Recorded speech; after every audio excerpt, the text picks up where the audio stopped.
Pronto. Então, vamos lá. Já vimos adaptação e sobrecarga. Hoje vamos ver multilateralidade e especificidade. Está mudando a ordem planejada para que os alunos de estágio de docência possam ministrar aula nas segundas-feiras, já que eles estão com aula nesse momento. Tá? Eles estão tendo aula de estatística. Então, vamos lá. São dois princípios que é muito bom que a gente trabalhe ele no mesmo dia, porque eles dizem exatamente o contrário, uma coisa da outra. O princípio da especificidade é um princípio muito conhecido, que diz que o atleta ele deve treinar da maneira mais parecida possível com o jogo, com a competição. Por quê? Quando você treina, você ganha exatamente naquele jeito que treinou. Se mudar um pouquinho o modo que treina para o modo que vai fazer um teste, já bagunçou tudo. O ganho já não é o mesmo. Tá?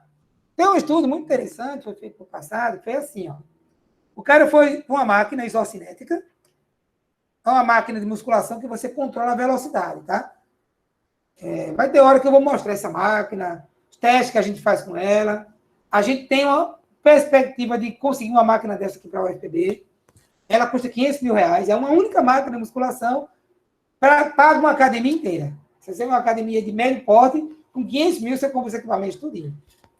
Então, de médio porte não, né? De porte já avantajado, né? Tá por R$500.000 e com R$500.000 compra só uma máquina, tá? Então, essa máquina isocinética, você escolhe a velocidade que vai treinar. Aí o cara fez um estudo com a extensão de joelhos na extensora, né? Na cadeira extensora. O cara treinou durante um certo período com uma velocidade de 180 graus por segundo. Tá? Por que graus por segundo? Porque o joelho é um movimento angular, né? E movimento angular se dá em graus por segundo. Tá? Lembre da física. Então, ele treinou a 180 graus por segundo. Quando acabou esse programa de treino, o grupo ganhou, parece que foi 30% de força. Teve um aumento de 30% na força. Só que aí os pesquisadores fizeram o seguinte: mesma máquina, mesmo exercício, só que reduziram a velocidade para 150 graus por segundo, ou aumentaram a velocidade para 210. Fizeram 30 graus a mais ou a menos de velocidade. Resultado: o ganho de força que tinha sido 30% na velocidade que treinou, 180, caiu para 11%. Só porque mudou a velocidade. O ganho já não foi tão grande. Depois, o que eles fizeram? Fizeram com 60 graus a mais e 60 graus a menos na velocidade. Ou seja, 120 graus por segundo e 240 graus por segundo. O que aconteceu? O ganho de força só foi de 7%. Note que foi mesmo músculo, mesmo grupamento muscular, mesma máquina, mesmo exercício. A única coisa que mudou foi a velocidade que treinou com relação à velocidade do teste. E o ganho já foi muito diminuído. Quanto mais distante a velocidade do teste, comparado com a velocidade do treino, menor tem sido o ganho. 30% a 180 graus, no teste a 180 graus, que foi a velocidade que treinou. 11% numa velocidade de 30 graus para mais ou para menos. E apenas 7% quando a velocidade foi 60 graus a menos e 60 graus a mais.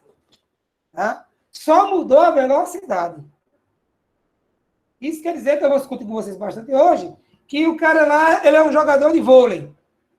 Aí ele, na hora da cortada, ele gira o braço com alta velocidade, 700 graus por segundo.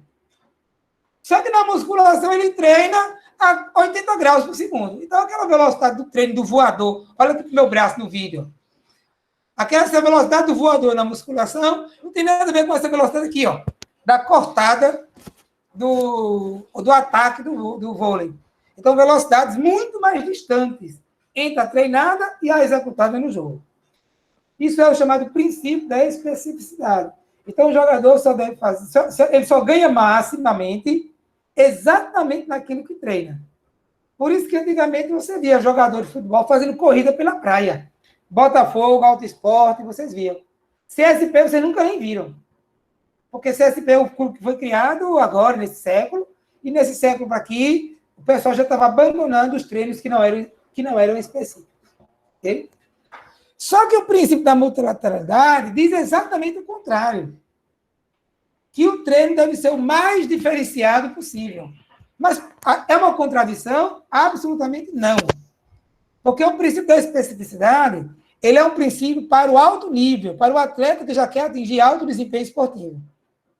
E a multilateralidade vale para a criança, para a formação do atleta.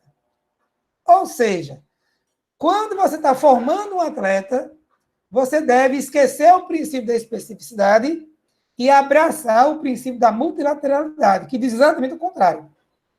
Quando você já formou o atleta e já está na hora de começar a fazer ele chegar a alto nível, aí você esquece o princípio da multilateralidade e você abraça o princípio da especificidade. Ok? Então vamos lá. Vamos começar com o princípio da multilateralidade e depois a gente vem para o princípio da especificidade. Primeiro coisa tem que estar clara. Se eu estou pensando no princípio da multilateralidade, eu estou pensando na formação do talento esportivo. Quando é que começa a formação de um talento esportivo? Aos 5 anos de idade. E como é que começa? Não é levando ele a ter desempenho bom em modalidade alguma, mas pelo contrário, é esquecendo o desempenho e formando as bases biológicas que vão possibilitar que lá no futuro ele atinja o alto desempenho. O Brasil demorou muito a aprender a fazer isso. Tá? Nós somos muito ruins nisso. Tá? A história do esporte brasileiro mostra isso. O esporte brasileiro tem um problema que eu vou mostrar aqui. Ó.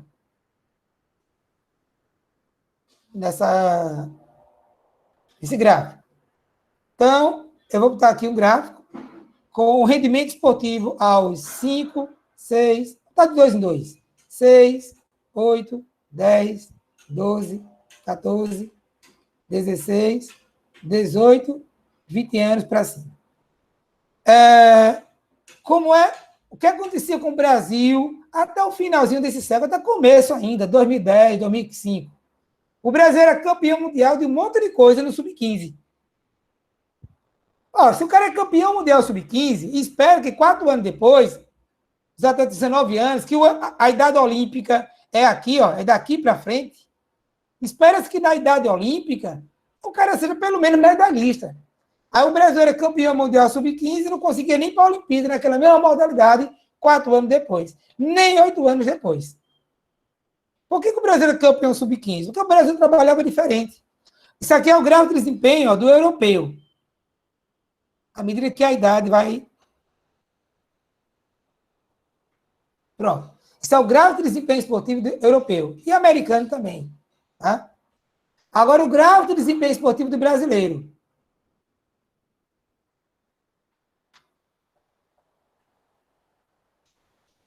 Considerando que aqui, ó, muitos atletas deixavam de treinar. Na idade olímpica, na idade de ganhar dinheiro, na idade de alto nível, vocês sabem muito bem que no Brasil, muitos atletas se aposentam com 17 anos quando entram na universidade. Pratica esporte na escola e o esporte universitário hoje no Brasil, todo mundo está vendo que não existe, né? Tá? Então, o que acontece? Nas competições aqui, o Brasil ganhava tudo. Mas, na hora de ir para o que vale mesmo, inclusive esse gráfico está bem diferente aqui. Eu acho que eu fui injusto aqui com os europeus. Deixa eu deletar ele aqui. Esse crescimento é maior aqui. Ó. Não, fiz errado de novo. Um pequeno avanço aqui, um grande avanço aqui. Pronto. Esse gráfico está mais justo, mais honesto. Tá? Então, esse é o gráfico de desempenho esportivo, pegando as modalidades como um todo. Os europeus muito à frente dos brasileiros. E os americanos também. Tá?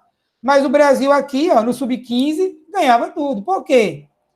Brasileiro aplicava o princípio da especificidade aos 6, 8, 10 anos. Basta você ir numa equipe de futsal, mirim, de qualquer clube aqui de uma pessoa. É os moleques com 10, 11, 12 anos, 8 anos, já é... eu sou fixo, eu sou pivô.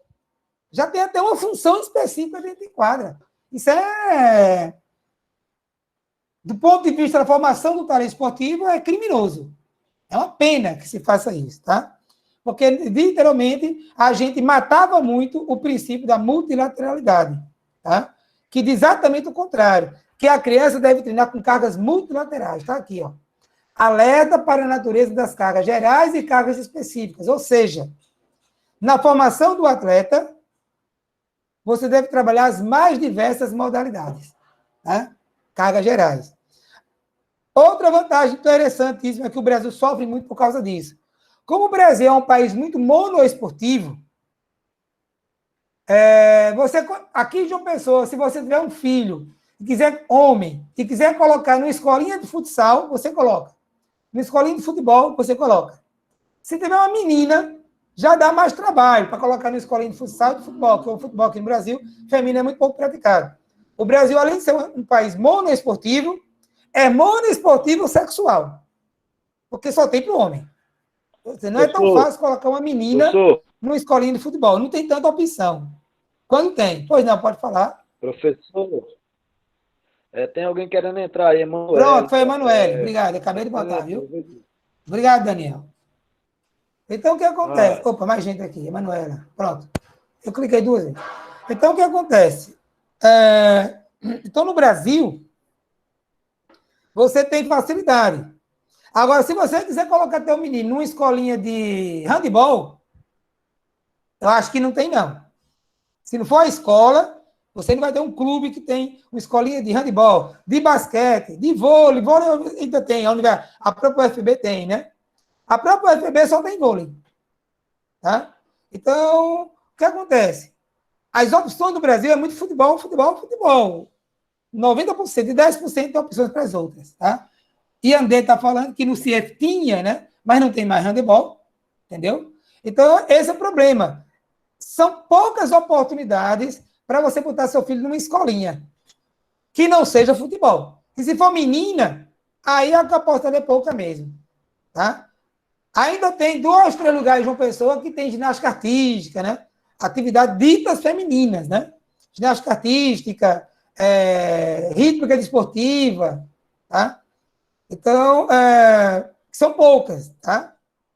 Então, mais escolinha de futebol e futsal tem de monte aí, pela cidade inteira. O ideal seria 2 coisas. Que tivesse tantas escolinhas de outras modalidades quanto tem de futebol, ou pelo menos a metade. Se tivesse a metade das escolinhas de outra modalidade que tem de futebol, o Brasil era outro nível na potência olímpica. Porque vários meninos iam praticar essas modalidades, era mais chance que o menino vai, aí chama o coleguinha de sala, chama o coleguinha de prédio, o vizinho, aí termina descobrindo mais talentos para outras modalidades. Entendeu? Ou então seria, o ideal mesmo, eu acho, é que não devia ter escolinha esportiva, de esporte específico, até 10 anos de idade. Deveria ter escolinhas esportivas e não escolinha de futebol. Então, o menino hoje ia jogar futebol, aí numa aula que durava 1h30, ele jogava handebol, basquete e vôlei. Aí na próxima semana, baleada, barra bandeira e jogo de estafeta. Aí o que acontece? Os meninos iam se destacando numa modalidade ou outra, para que a partir dos 10 anos de idade, eles diziam, não, eu gostei mais de handebol. Ou seja, a maioria dos meninos do Brasil inteiro gostam muito de futebol porque só jogaram futebol. Se jogarem vôlei, vão gostar de vôlei. Se jogarem handebol, vão gostar de handebol.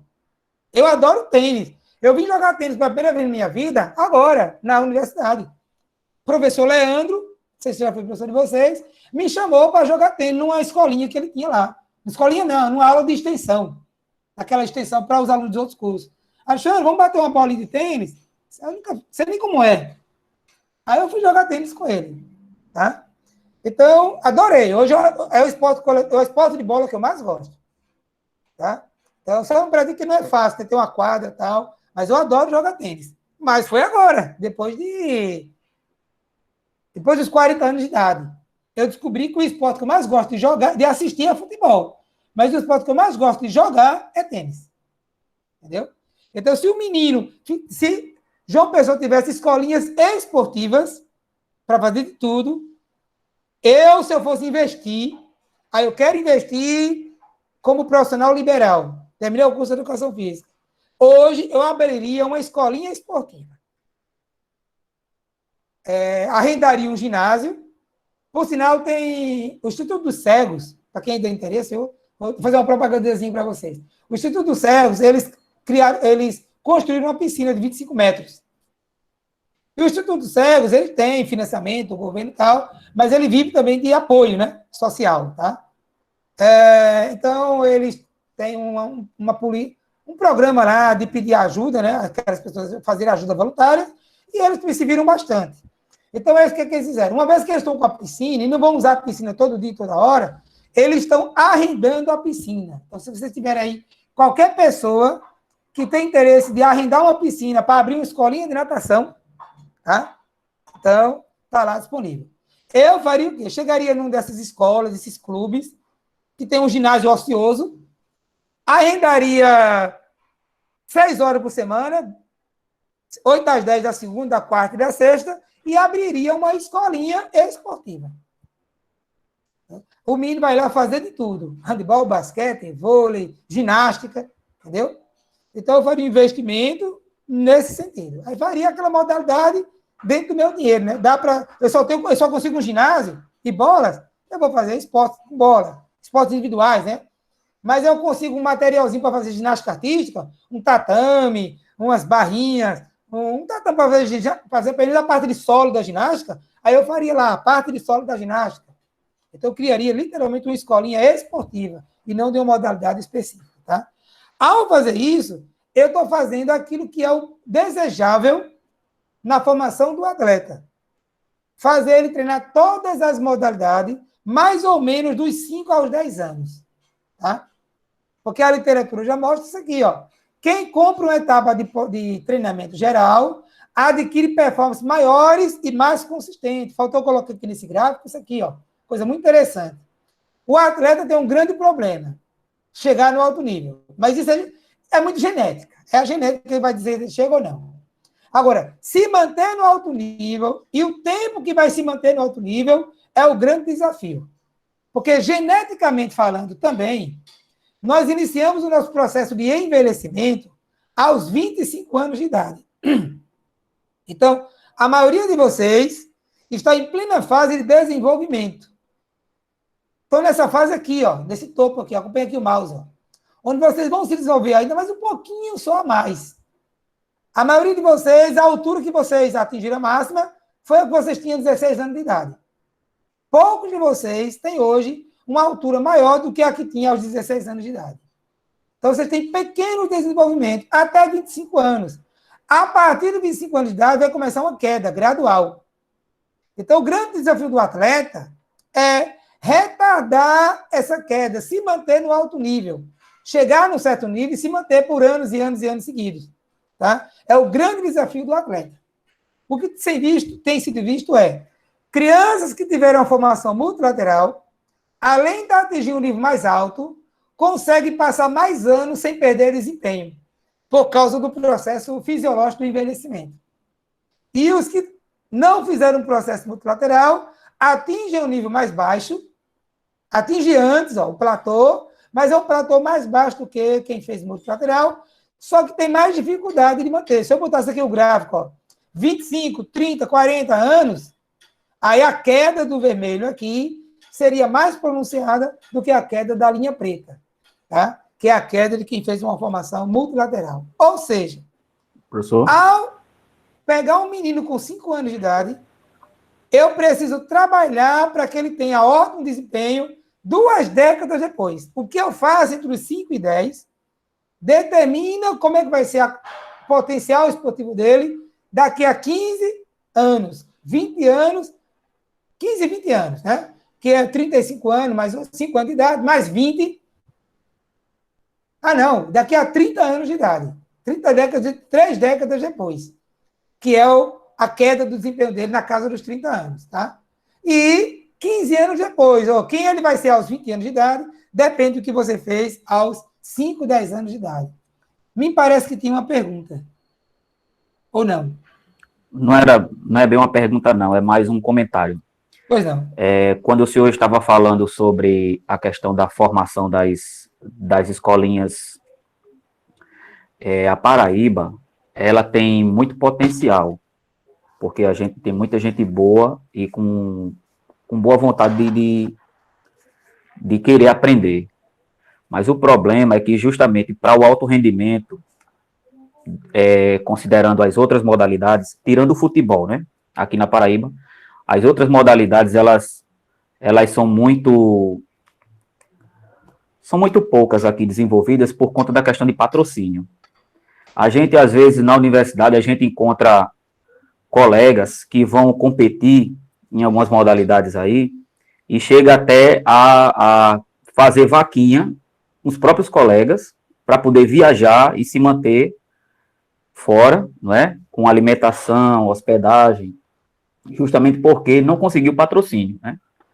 Então, os grandes patrocinadores aqui na Paraíba, que são os bancos, né, e outras instituições privadas, elas acabam patrocinando o futebol. O futebol, o vôlei, né, a gente vê aí o vôlei de praia, por exemplo. Toda vez que tem circuito de vôlei de praia, o patrocinador principal é Banco do Brasil. Mas a gente não vê, por exemplo, Banco do Brasil patrocinando um atleta que tem potencial aí para o judô, né? E aí, o desenvolvimento dessas escolas aqui na Paraíba, ela fica comprometida justamente porque o atleta que quer participar do alto rendimento, não é? Embora tenha potencial, ele não encontra uma pessoa uma instituição, no caso, para ajudar, né? E muitas vezes a família dele é carente de recursos. Agora, deixa eu colocar um outro ponto de vista aí, tá? Isso é um assunto que a gente trata muito em treinamento esportivo 2, tá? Só que, embora no momento, nesses últimos semestres aí, eu não estou pegando a disciplina. Olha só. Eu vejo um problema disso do atleta, entendeu? A gente criou um conceito de que o atleta é um pobrezinho que precisa ser ajudado. É a primeira questão, tá certo? Segunda questão é o seguinte. A questão é patrocínio, não é patrocínio. Qual é a diferença? Patrocínio é uma relação comercial. Eu vou investir porque eu vou tirar benefício daquilo. Entendeu? Então, a empresa não é boba. Ela não vai pegar dinheiro e botar onde não vai ter retorno financeiro. Quando é uma única propaganda na Globo, no Jornal Nacional, vocês têm ideia? Uma chamadinha daquela que dura 30 segundos. A chamadinha de 30 segundos na hora do Jornal Nacional custa R$400 mil. Cada chamadinha daquela. Entendeu? Imagina uma Brahma, uma concessionária, uma empresa de carro aí, né, Chevrolet, que fazem várias ao longo do dia inteiro. Tem noção de quantos milhões ele gasta com aquilo? Mas por que ele gasta? Porque ele tem certeza que vai ter retorno. O que ele ganha com aquilo é muito maior. Eu conversando uma vez com um jornalista da TV Cabo Branco, Paraíba, que é lá em Campina Grande, e ele me explicou qual é a lógica. Como é que alguém investe milhões de reais por dia na propaganda? Alexandre, pense na Brahma. Qual é a população brasileira? 200 mil. Quantos assistem o Jornal Nacional? 60% das pessoas, da audiência. Então, pelo menos 80, 100 milhões de brasileiros estão assistindo aquela propaganda. Quanto que a Brahma gastaria para entregar um panfleto para 100 milhões de brasileiros? E mais, no Brasil inteiro. Tinha que fazer 100 milhões de panfletos, contratar milhares de pessoas, espalhar nas ruas de todas as 5 mil cidades do Brasil, para entregar o panfleto, e muitos pegariam aquele panfleto, amassaria, jogaria fora, sujando a cidade, e nem olhariam o que tem escrito lá. A propaganda, elas costumam ser divertidas, prende a atenção da gente. Então, primeiro, eles atingem 100 milhões de pessoas, 80 milhões de pessoas, numa única chamada, ao longo do dia, e se pegar todas as outras emissoras, atinge quase toda a população brasileira, porque quase todo mundo vê televisão, menos hoje em dia, né, está caindo, as pessoas estão tocando a televisão pelas mídias sociais, entendeu? E mais, se eles gastam isso, é que eles tiram pelo menos 2 vezes mais. Ou seja, o lucro com as vendas compensa, senão ninguém faria, lógico. Então o cara não vai fazer a propaganda no atleta que não vai ter retorno nenhum. Então, na verdade, o grande problema é esse, sabe? Falta estrutura esportiva no Brasil. Por exemplo, virar um país multiesportivo e não monoesportivo. Falta esses esportes aparecerem na mídia, na televisão, aí todo mundo vai querer que aquela pessoa que está dando entrevista na televisão tenha lá um bonezinho com a marca da minha empresa. Ou seja, na verdade, o atleta não tem que estar chorando porque não tem patrocínio. As federações têm que trabalhar para tornar a visibilidade do seu esporte, entendeu? Interessante para quem quer investir em propaganda. Então, não existe propaganda de investir sem tirar. Então, outra coisa, não cabe ao empresário estar fomentando o esporte brasileiro, não. Cabe, no máximo, ao governo. O governo, sim, né, com os programas sociais do Ministério, que a gente viu, vocês viram, né? Com Bolsa Atleta, com fomento às federações, com a parte do dinheiro da loteria, fomentar o esporte. Agora, o patrocínio não é uma coisa que o governo tem que dar. Você só deve dar se você tiver retorno. Agora, garanto, se todo mundo tiver retorno, todo mundo faz. Então, tanto é verdade que a empresa que não patrocina o menino que vai para a competição, essa mesma empresa investe em outdoor. Porque tem retorno. Então, se o atleta der retorno, ele vai lá e investe. Então, é um conceito. Seria bom a gente discutir isso, tá? Mas é um assunto lá de treinamento esportivo 2 e a gente tem um certo tempo. Mas aí eu vi tua fala, apresentei outro ponto de vista. Se você ou outro quiser apresentar outro ponto de vista, a gente dá mais uns 3 minutinhos para a gente discutir isso. Entendeu? Enquanto não aparece vamos deixar para treinamento, vamos deixar para treinamento 2. Eu sei que o senhor vai pegar, o senhor está com muita vontade. Por mim, eu ministrava treinamento 1, treinamento 2, fisiologia e musculação. Mas é impossível, né? Afinal de contas, eu sou pesquisador. A gente não pode estar pegando 50 mil aulas, não. Mas vai pensando direitinho. E ainda dou genética na pós-graduação. Entendeu? Então, adoraria, mas eu tenho que limitar 8 horas por semestre na graduação. Ou seja, a discussão é boa, então o senhor tem que fazer um esforço de pegar essas disciplinas, porque é assim que a gente vai aprendendo. Adoraria. Um dia, quando eu deixar de ser pesquisador, aí eu pego 4 disciplinas na graduação. Aí o Aldoberto falou que a gente só vê isso, né, de multiesporte na educação física, e olhe, viu? Porque tem professor que só faz soltar a bola para o menino jogar futebol e a menina jogar baleada. Tá? Então, a gente tem uma péssima formação esportiva aqui no Brasil. Eu não sei porque que a gente tanto fala e nunca resolve esse problema. Professor, pois não. Professor, fazendo um link aí nessa fala do Adalberto, é interessante isso, essa crítica que é feita aos professores de sala de aula, porque em 2003 eu fui estudar em Brasília, eu fui jogar futebol lá, meu pai era preparador físico lá, não sei se foi aqui ou se foi na outra turma que eu falei. Fui jogar futebol lá e eu quase era reprovado na disciplina de educação física na escola do Distrito de Brasília. Aí meu pai ficou possesso, né? Ficou louco. Como assim você vai ser reprovado em educação física? Pois é, por quê? Não, porque o professor está cobrando estudo sobre anabolizante, esteroide, coisa que era uma prática incomum na área, né? Porque o professor pegava o aluno, jogava na quadra, joga a bola aí e ficava ali fazendo qualquer coisa e dava 10. E meu pai, ele era dessa geração, desse tipo de professor. Ele ficou louco, porque o professor estava fazendo a coisa certa, que era ensinando para nós. Isso, fazendo algo mais que jogar futebol. Exato, ele estava dando aula de anabolizante, esteroide. Não, o professor era muito bom. Na época eu não gostava, não, mas hoje eu vejo a importância do professor. Quando eu dou aula de fisiologia na licenciatura, o conteúdo é o mesmo, cara, mas a conversa é totalmente diferente. É justamente isso. Eu ensino aquilo que o professor pode ensinar nas aulas de educação física. A crítica que eu faço é assim, para não alongar muito, tá? O aluno termina o ensino médio, ele sabe minimamente algumas operações matemáticas, ele sabe as capitais do Brasil, que aprendeu em geografia, ele sabe dizer terminar love you para a namorada, porque aprendeu inglês, mas o que danado que ele sabe da educação física? Manda medir frequência cardíaca, não sabe. Calcular a frequência cardíaca para um treinamento, não sabe. Calcular o IMC, não sabe. Saber quantos que tem que emagrecer, não sabe. Que danado o aluno ficou 9 anos de ensino fundamental, mais 3 anos de ensino médio dentro de uma escola, tendo aula de educação física e não sabe sequer dizer quantos quilos está acima do peso. Então a educação física não ensina nada? Não tem nada que se ensinar? Então, na verdade, o professor lá fez o que devia ser feito realmente, tá?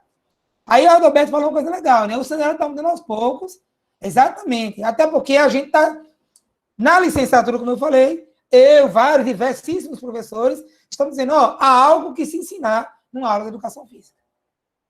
E, inclusive, garantir ao aluno que ele jogue um pouquinho de handebol, basquete, vôlei, luta, dança, e melhore, seja uma pessoa culturalmente mais competente. Para quando tiver 15, 20, 30 anos de idade, poder ir numa praia jogar um vôlei, um handebol, um basquete, dançar. Entendeu? Porque aprendeu nas aulas de educação física. Saber calcular seu peso, sua frequência cardíaca durante um treino. Frequência cardíaca que vocês vão aprender aqui em fisiologia, não era para estar aprendendo aqui na educação na fisiologia, não. Eu estou confundindo tudo. Em treinamento esportivo, mas vai ter isso também, tá? Em treinamento esportivo, vocês vão aprender a calcular a frequência cardíaca de vocês de um treino. Isso era para ter sido aprendido lá na 7ª série do ensino fundamental. A conta é tão simples que o processo matemático que eu preciso, o aluno já sabe no 6º ano. Então, já poderia praticar na educação física no 7º ano. Tá? Mas voltemos aqui para a nossa conversa. Eu terminei meu ensino médio, professor. Terminei meu ensino médio no ano 2001. Até 2001, os professores não tinham essa prática de mostrar para o aluno o que é realmente a educação física. Até para escolher uma modalidade para treinar no ensino médio era complicado. No ensino fundamental, isso era pior ainda. No ensino fundamental, nem time a escola não tinha. Mas você tem ideia. Eram os meninos que fugiam da parte de ginástica, né? Aquele negócio lá, pó de chinelo, tal, sei o que, os meninos fugiam dessa aula e formavam um time de futebol e iam jogar. Era assim que se fazia. E mesmo assim era só futebol, não existia outra coisa, né? Hoje a gente, como já foi apontado aí, já vê alguma coisa mais diferente nas aulas, né? Vendo. E é uma coisa gradativa, sabe? Porque, por exemplo, você terminou em 2001. Eu dei aula a minha vida inteira até vir para a universidade, em 2002, tá? 2004, definitivo, 2002 com o substituto. Então, até 2004, eu dei aula em escola. E eu fazia, não tinha feira de ciências, eu fazia na minha escola, lá em Campina Grande, a feira de educação física. Era uma feira de ciências, mas só com o tema de educação física. Era assim, ó. Todas as turmas de 5ª série, não era ano, era série naquele tempo, apresentava trabalho de história da educação física. Então, eles faziam a história do 13, a história do Campinense. Ele ia lá no 13, fazia pesquisa, lia, pegava os troféus do 13, material para levar para a exposição. Os alunos da 6ª série era só trabalho na área de saúde, só saúde, entendeu? Os alunos da 7ª série era só trabalho na área de matemática, calcular IMC, frequência cardíaca, na feira de ciências, ensinando para o povão que ia assistir a aula, a feira, entendeu? E os alunos da 8ª série era só coisa na área de física. Aí ia para a quadra, chutava a bola, marcava o tempo, então o chute e a bola bater na parede e calculava a velocidade da bola. Entendeu? Então, todo ano eu fazia a feira da educação física, com os mais diversos temas teóricos na área da educação física. Hoje, já tem muito mais gente dando aula de educação física desse jeito. Entendeu? Está melhorando bastante. Entendeu? Professor. Oi. Eu tenho que ser justo aí com essa sua fala, porque realmente meu filho estuda no colégio militar já faz alguns anos, e lá os professores estão tentando colocar novas práticas como handebol, basquete, tem o badminton também, lá no ginásio do CPM. Então, isso. A multilateralidade está em voga aí, porque ajuda as crianças a terem desenvolvimento. Mas só que esse tipo de trabalho só está sendo feito do 6º ano, que era a antiga 5ª série, né? Do 6º ano para cima. E agora tem uma resolução aí do Estado, eu não sei bem, que os colégios estaduais vão ficar só com o ensino médio. Então, eles estão eliminando os anos. Todo ano elimina um ano, elimina o 5º, o 6º e o 7º, até ficar só com o ensino médio. Então, isso vai diminuir, porque eles vão colocar o fundamental para o município. Entendi. Não vai diminuir o número de escola. Vão dividir. Não, vai dividir. O ensino médio ficar com o estadual e o fundamental ficar com as escolas municipais. Então, esses Nem professores, sabia disso, estou sabendo agora. essas pessoas que estão introduzindo essa multilateralidade lá nessa escola, já não vão poder fazer. Então, tem que realmente disseminar mesmo esse pensamento aí nas aulas de licenciatura, que é para os professores poderem ajudar os nossos pequenos, né, a ter um desenvolvimento melhor. E realmente, quando era na minha época, eu terminei em 98, eu estudei o terceiro ano do ensino médio ali, onde era o 2001, de frente do 2001, no Buriti, Luiz Gonzaga Buriti, e tinha de lado Úrsula Lianza, né? Ainda tem até hoje. Lá não tinha espaço, a única esporte que a gente conseguia fazer era o vôlei. Então, no ensino médio, eu só jogava vôlei. Certo. Né? Exatamente, porque ainda tinha algo diferente do futebol, mas só era uma opção. Exatamente. Então, eu tenho que colocar isso aí, que realmente é uma coisa muito boa que está acontecendo hoje, que é essa diversificação. A gente nunca tinha ouvido falar de badminton na minha infância, não sabia nem o que era. Eu via tênis uma vez perdido na televisão. Só via. E hoje a gente tem a oportunidade até de jogar badminton com o professor Pierre aí, né? Isso, exatamente. Ó, Piauí está com uma escola de badminton fortíssima. Então, quando vocês virem aí o Brasil fazendo medalhista olímpico, medalhista de mundial no badminton, tá? Não é por acaso, não. É porque o esporte foi disseminado lá no Piauí. Entendeu? Se um Piauí ganhando medalha, não é mero acaso, não. É isso que eu digo. Ó, se o Brasil é tão bom no futebol, descobre tanto talento esportivo no futebol, descobriria a mesma quantidade nas outras modalidades se todo mundo praticasse outras modalidades. Porque não dá para a gente ter uma ideia de que o brasileiro só sabe jogar bola, futebol. Na verdade, o brasileiro tem muitos talentos. Só que para isso, para descobrir, tem que jogar. Então, a multilateralidade vai dar muita essa oportunidade. Mas vejam só, a grande questão da multilateralidade nem é essa da descoberta do talento, tá? É desenvolver o aparato neuromotor das pessoas.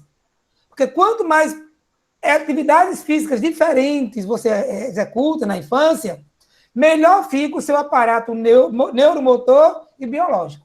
Entendeu? Então, são duas grandes vantagens de multilateralidade, tá?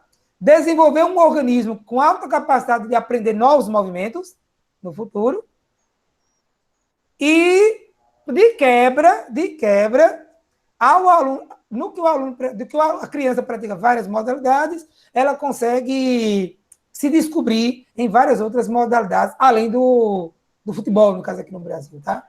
Alguém queria falar algo mais aí, eu acho. Sou eu, professor, Daniel. Pois não, Daniel. Só para concluir aí, não tive na infância a oportunidade de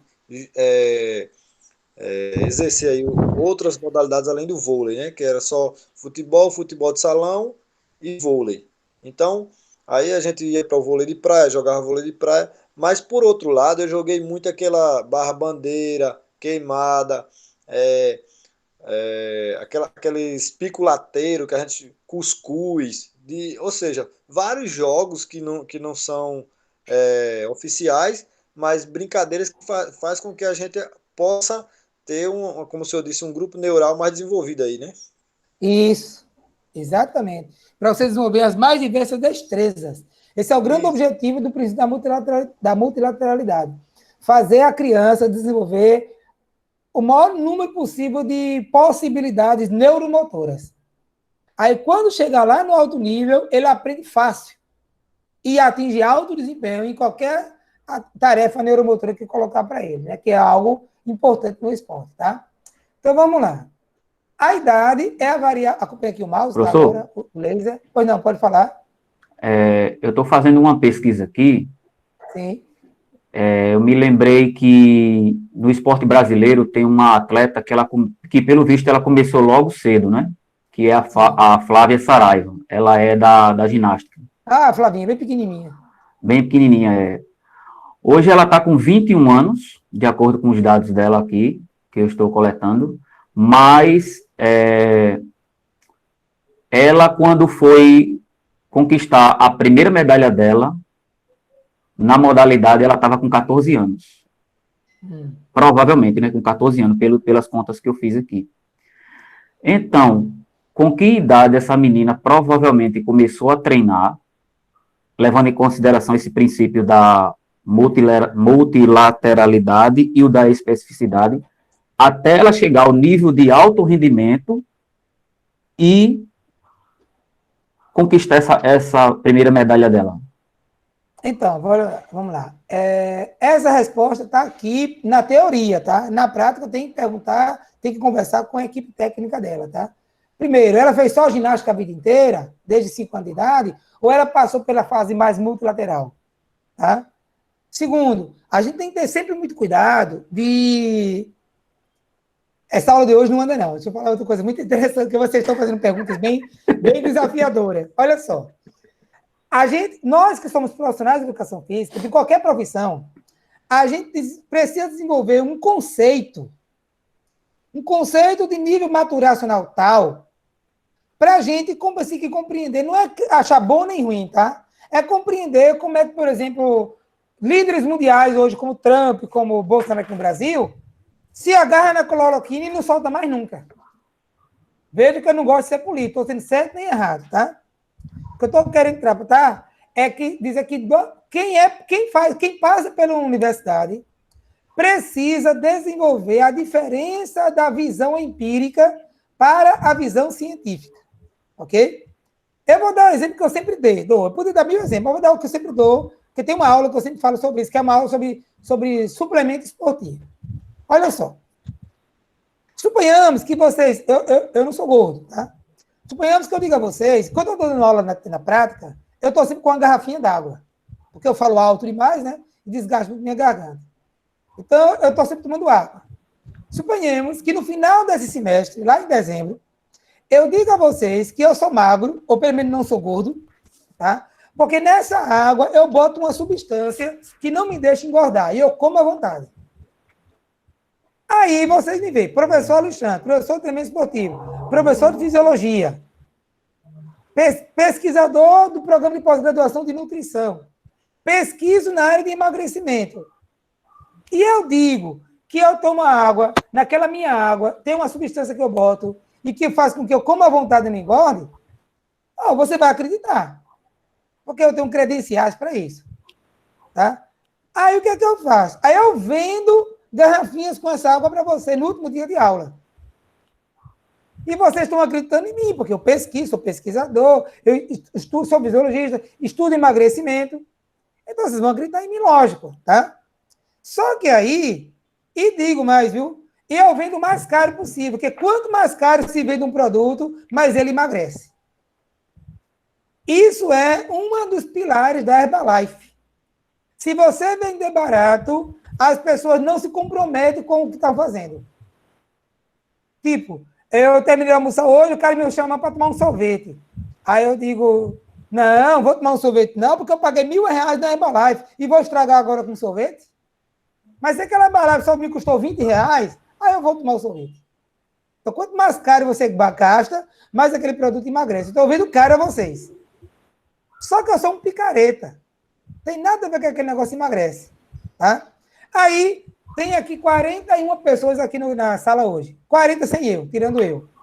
Aí, então, vocês 40 compram, empolgados. Aí vai acontecer o quê?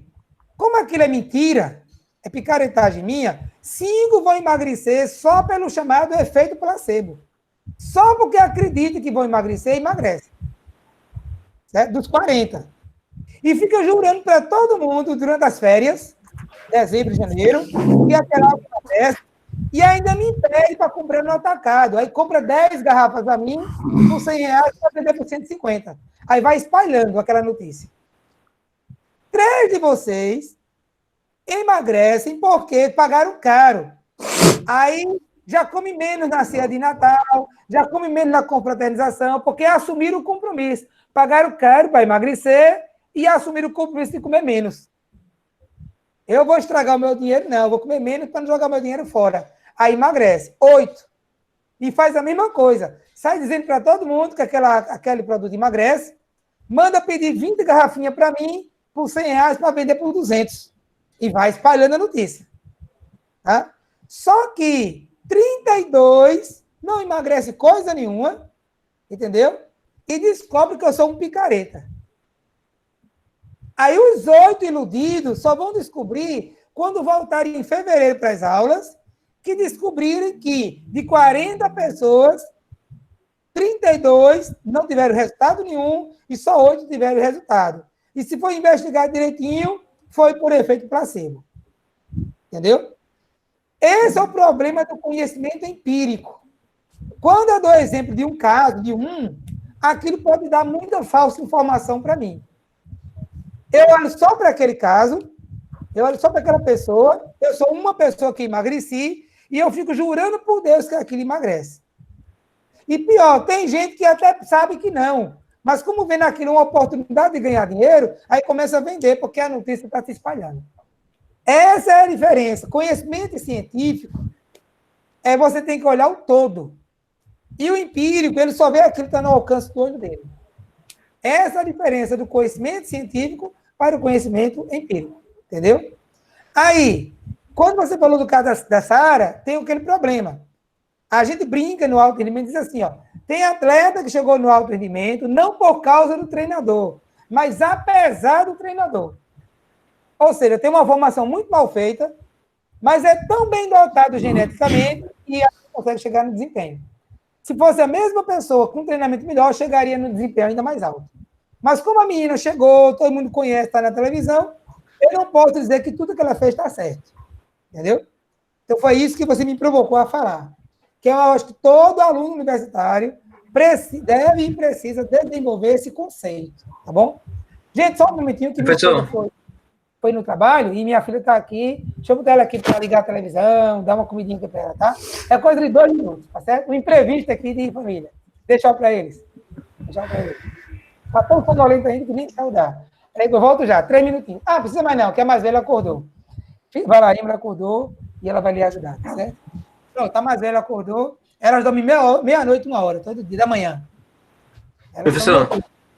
Aqui em casa todo mundo é doutor. Pois não, pode falar. Então, nesse caso, o princípio da lateralidade. Isso, multilateralidade é como se fosse uma preparação para o princípio da especificidade.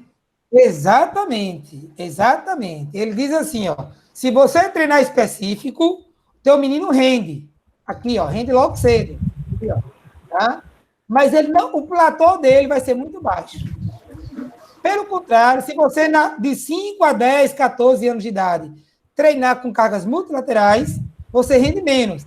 Mas na hora que aplicar o princípio da especificidade, o seu platô vai ser muito mais alto. E a longevidade esportiva também. Vai conseguir passar mais décadas mantendo um alto nível. Tá? Isso é o princípio da multilateralidade. Você resumiu bem a nossa conversa. Então tá aqui, ó. Vantagens, desvantagens da especialização precoce e vantagens de um programa multilateral. Inclusive, ó, poucas lesões, tá?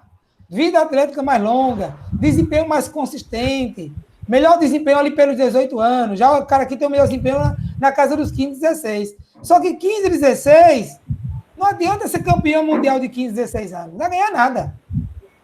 E o cara que é campeão mundial aos 19, 20 anos, vai ganhar patrocínio da Nike, da Puma, da ASICS, do Banco do Brasil, entendeu?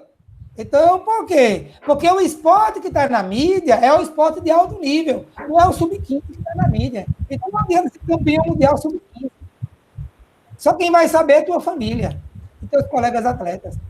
Agora, se você for campeão mundial aos 20 anos de idade, o mundo inteiro vai saber, o mundo inteiro sabendo, a propaganda te interessa. Ou seja, a empresa interessa botar a marca dela na tua camiseta.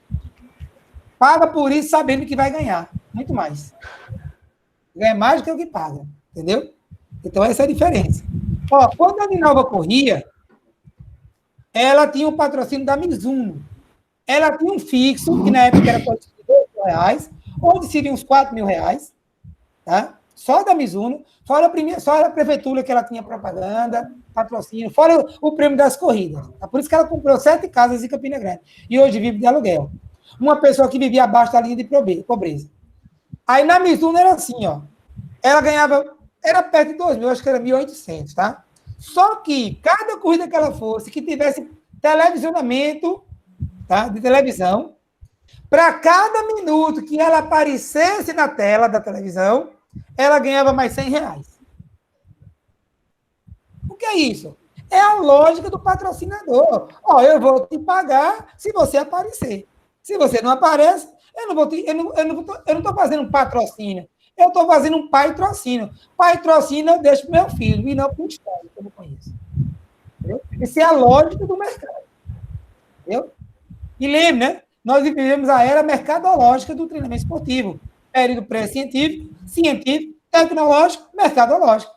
Só que o mercado tem uma lógica. Ele só vai aonde tem lucro. Se ele não tiver lucro, ele não vai, é lógico. E agradecemos porque tem lucro. Entendeu? Então, eu acho que a gente não tem que reclamar do atleta que não tem patrocínio. A gente tem que agradecer, porque muitos atletas hoje saíram da linha de pobreza, como a Edinalva, graças ao patrocínio.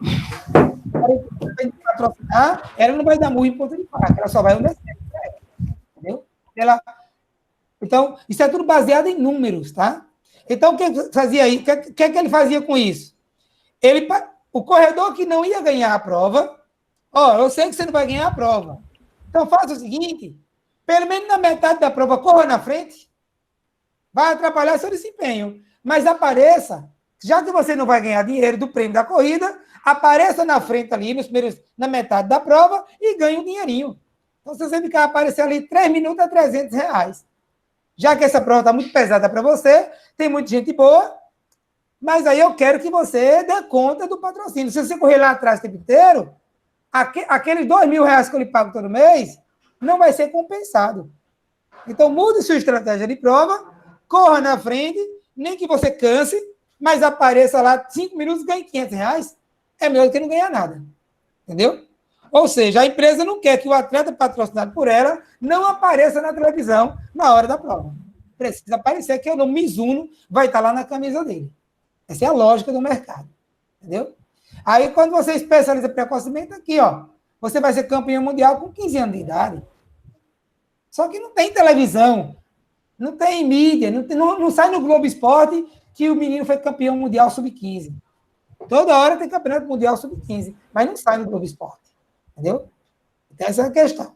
Então, essas são as características, os efeitos da especialização precoce e os efeitos do programa multilateral. Ok? Aí, agora, como é que eu boto isso na prática? Super simples. Ó. Isso é questão de prova, tá? Porque é muito importante. Eu posso até pedir para vocês, hoje, fazerem um textozinho, dizendo como é, tá? Isso é muito importante. Então, tá aqui, ó.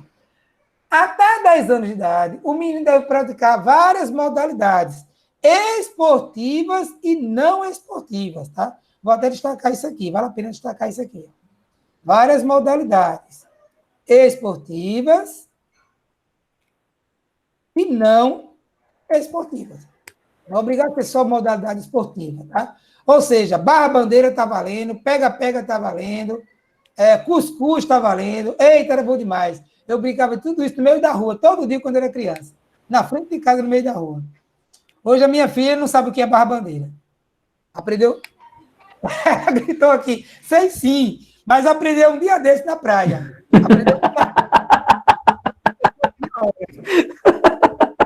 Aprendeu e não brincou 10 vezes de barra-bandeira na vida inteira. Ela disse que na escola já brincou mais de 10 vezes. Graças a Deus, o professor de educação física dela, muito jovem. Eu protesto a minha filha aqui na sala, me ouvindo falar. Então, aí do 11 a 14 anos, isso é muito interessante, tá? É recomendável que a criança que já passou aqui, ó, por várias modalidades, acompanha o laser, a criança que já passou aqui por várias modalidades e brincadeiras, ela escolha uma modalidade. Não. Das 1000 brincadeiras que eu brinquei, eu adorei badminton. Então, agora eu vou praticar badminton. Tá? Isso a nível de clube, porque lá na educação física escolar, é o que eu acho que foi o Adalberto que falou. A educação física deve praticar as mais diversas modalidades todo bimestre. Tá? Então, cada bimestre, 2, 3 modalidades diferentes. Tá?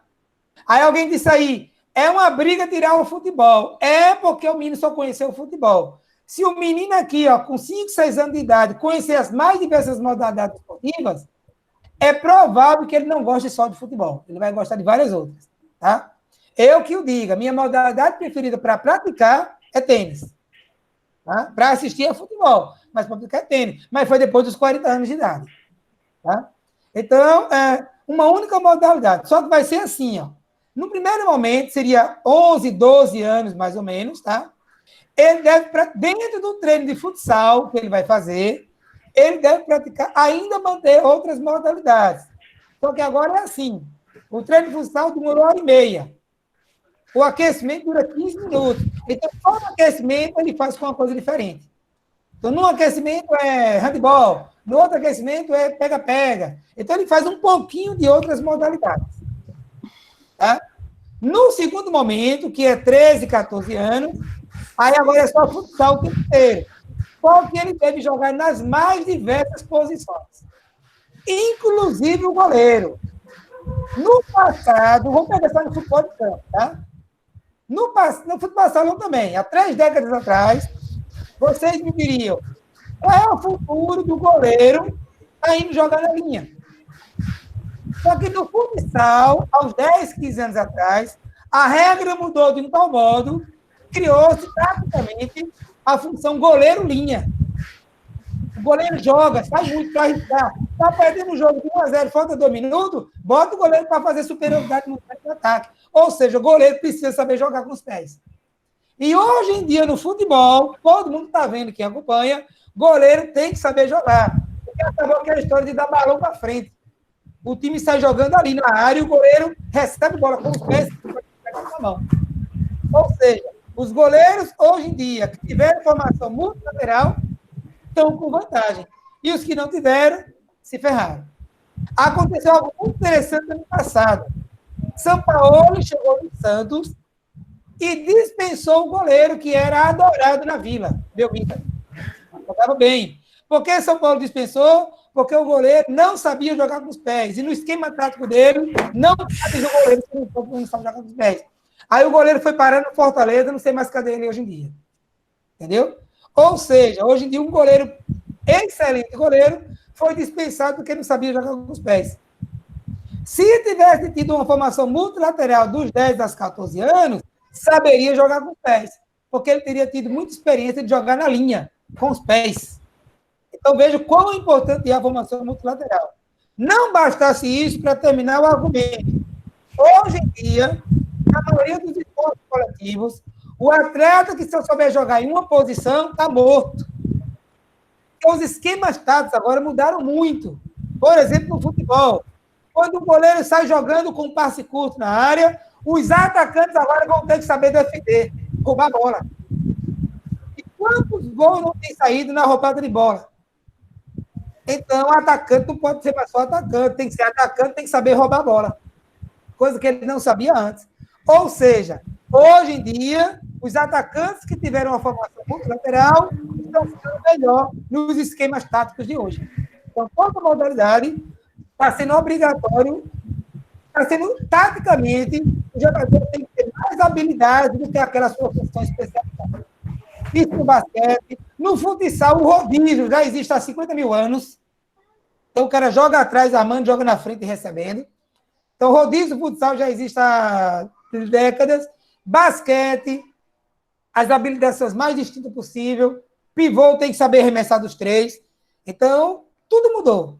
E o modo como o esporte, as exigências do esporte de hoje em dia de alto nível, muitas exigências táticas do esporte de alto nível hoje, pede que o atleta, quando tivesse 14 anos, tivesse tido essa formação multilateral aqui. Ó. Ou seja, até 10 anos, diversas modalidades esportivas ou não, 10 aos 14, uma única modalidade, mas de maneira ainda multilateral. A partir dos 15 anos de idade, aí agora é especializar. Esquece multilateral, eu sou lateral, eu só tenho treino de lateral.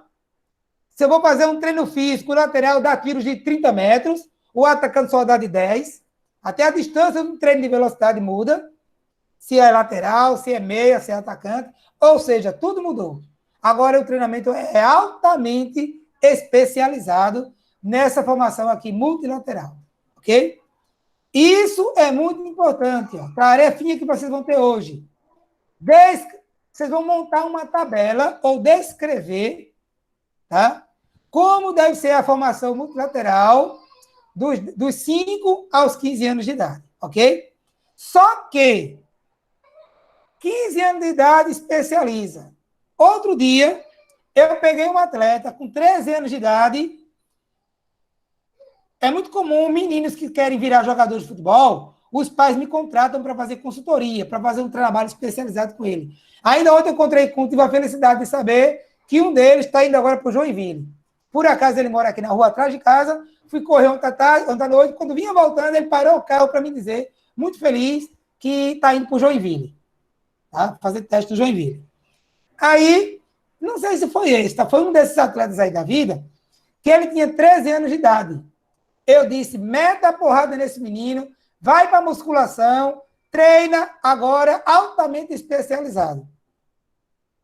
Eu não estava me contradizendo, tá? Estou dando exemplo prático para dizer a vocês que eu não estava me contradizendo. O que aconteceu foi o seguinte. Eu acho que foi um menino que hoje está no Botafogo. Está no Botafogo do Rio, tá? Tenho quase certeza que foi ele. A proposta da literatura é que isso seja feito por idade. Só que a idade biológica é diferente da idade cronológica.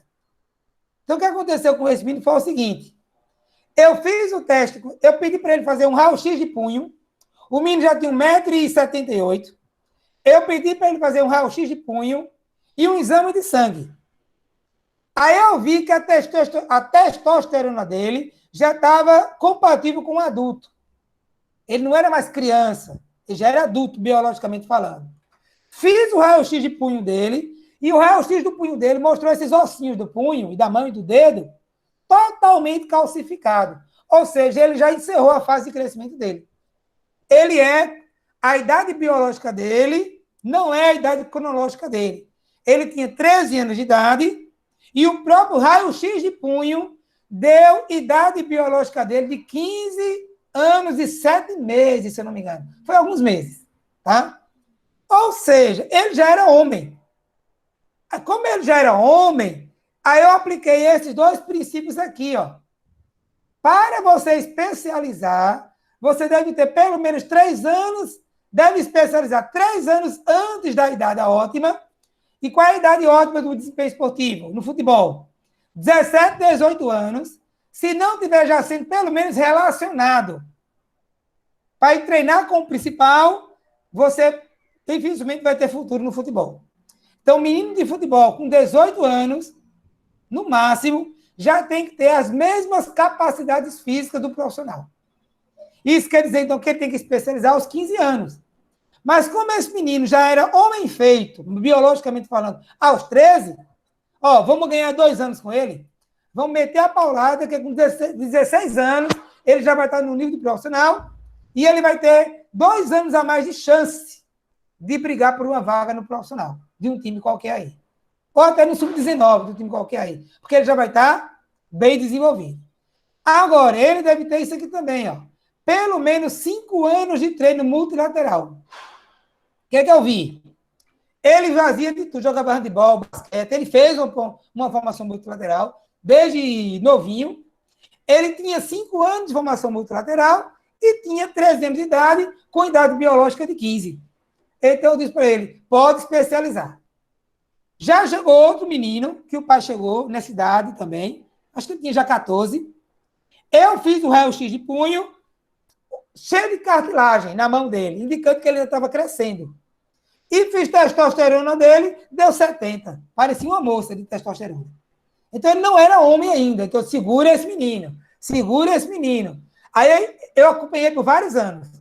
Aí, a cada 6 meses, ele fazia o teste. Eu seguro. Expliquei ao pai, quando ele maturar, a gente desce a porrada nele. Mas não é agora, não. Inclusive, esse menino foi assim, ele só tinha feito futebol na vida inteira. Aí ele passou a fazer handebol, não fazia educação física, porque treinava, passou a fazer educação física na escola, jogar tudo, entendeu? Então, Eu fiz ele com 14 anos de idade fazer o que ele devia ter feito aos 10, aos 9.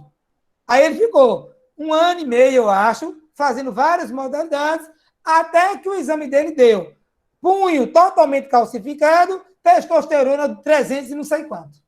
Pronto, virou homem. Agora ele especializa. Tá? Esse menino, a última vez que eu soube, ele foi para um time do Caxias, sobre o Caxias. Estava na escolinha lá, na escolinha não, já estava no sub-19 do Caxias. Depois eu não soube mais informação dele, tá bom? Então, eu trabalho muito aqui, eu dizendo ao pai, hora de multilateralizar, hora de especializar, tá? Na minha prática, eu tenho feito isso, ok? Tarefa de hoje, texto, você vai pegar uma situação hipotética. Imagine que seu filho tem 5 anos. Como você vai fazer uma preparação esportiva para ele? Até os 18 anos de idade, ok? Regra básica, tá aqui, ó. Tudo quanto é modalidade, 5 a 10 a 11 anos, uma única modalidade, 10 a 14 anos, e a partir dos 14, 15, especializar. Desde que tenha pelo menos 5 anos de treino multilateral. Aí vamos pegar outra situação. O menino só começou a jogar voleibol e descobriu que gosta de voleibol aos 14 anos de idade. E agora? Aos 15, ele deveria especializar. Ele não vai especializar. A gente vai segurar ele com treinos multilaterais no pelo menos 3 anos. Então, de 14 a 17, ele vai treinar multilateral. Ou seja, a idade ótima seria com 18, 19 anos, já está lá tinindo. A gente vai ter que retardar. Viu que ele é de alto nível? Retarda. Porque o cara, quando é bom geneticamente, mesmo que ele comece tarde, ele atinge o alto nível. Que o diga é de Nova Laureano, que só descobriu que era uma boa corredora aos 23 anos de idade. Tá? Então, a gente retarda o surgimento dele no alto nível para garantir a longevidade dele. Então, em vez dele... Não é porque ele tem 14 anos que começou a jogar vôlei, que já vai especializar aos 15. O ideal seria 5 anos de treino multilateral. Só que 5 anos é muita coisa. Então, pelo menos 3. Então, ele faz treino multilateral dos 14 aos 17, vai jogar, vai competir com o talento natural que ele tem. Lá para 17, 18 anos, aí a gente aperta no treino específico. Então, ele vai atingir o platô dele, em vez de atingir o alto nível dele aos 18, 19, 20 anos, vai atingir aos 21, 22, 23 anos. Mas é um nível mais alto, ok? Então, isso é princípio da multilateralidade. Até aqui, princípio da multilateralidade. E já vamos começar de imediato o princípio da especificidade. Parece que era um sonho meu querer dar todos os princípios, 3 princípios hoje, né? Então, já era. Então, vamos lá. Deve cair agora 40 minutos só com o princípio da especificidade. É porque tem mais coisa para falar de especificidade do que da multilateralidade. Então, o princípio da especificidade fala disso. Da tendência do treinamento, à medida que vai se aproximando da elevação do desempenho. Nem eu entendi que está aqui. Tendência do treinamento, à medida que vai se aproximando da fase de elevação da performance. Entendi? Agora que eu li com mais calma. Ou seja, quanto mais você vai chegando próximo da fase de alto desempenho naquela modalidade, a maioria das modalidades, o alto nível é a partir de 18 anos de idade. Tá? A partir de, mas consolida-se entre 20 e 24 anos de idade. 20 e 23. Por isso que no futebol tem a categoria sub-23. Tá? Agora, tem esportes que o alto nível ocorre mais cedo. Onde é ele? Na ginástica artística. Só que está deixando de ser. A pergunta é, por que era tão cedo o alto nível da ginástica artística e por que está deixando de ser? Então, vamos responder essas questões. Primeiro, por que era? Porque para a gente achar a idade mínima, a menor idade, onde o alto nível já chega, o que é que você faz? Vai para a idade dos melhores atletas da história. Historicamente, atletas do futebol atingiram grande desempenho esportivo, chegaram, apareceram, foram contratados com muito dinheiro, foram para grandes times, ali pelos 18, 19, 20, 21, 22 anos. Deu 23, se você não está jogando de titular num time, você não vai chegar muito mais que naquilo, não. Tá? A maioria dos atletas olímpicos atinge o alto nível, ganha medalhas, são medalhistas entre 25 e 30 anos. Mas a maioria dos atletas que chegam na Olimpíada pela primeira vez, chegam ali pelos 18 a 23 anos. Então, na maioria das modalidades, o alto nível é atingido ali pelos 18, 23 anos. Só que na ginástica artística, se você olhar historicamente, tem muitas meninas que ganharam medalha olímpica com 14 anos de idade. Nádia Comaneci, por exemplo, né? A atleta mais famosa da ginástica artística. Antigamente isso acontecia. Por quê? Ginástica artística acontece um grande problema. Qual é o grande problema? Cresceu, ferrou. Não dá para fazer ginástica artística no alto nível com 1,70 m de altura. Porque o centro de gravidade alto dificulta todas aquelas manobras da ginástica artística. Então, só se dá bem na ginástica artística pessoas que são baixinhas. Só que a gente via isso nas mulheres e não via muito nos homens. Por quê? Porque as execuções das mulheres dependem menos da força do que as execuções do homem.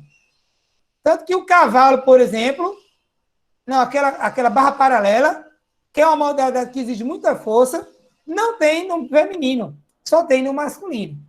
Então, como os homens dependiam muito de força, a estatura é importante, mas várias modalidades artísticas dependem muito da força, e o auge da força só se atinge com 18 anos para frente.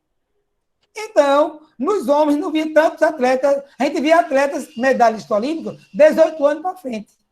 Mas na ginástica artística, que é o solo, a trave, depende menos da força e muito da altura, do equilíbrio.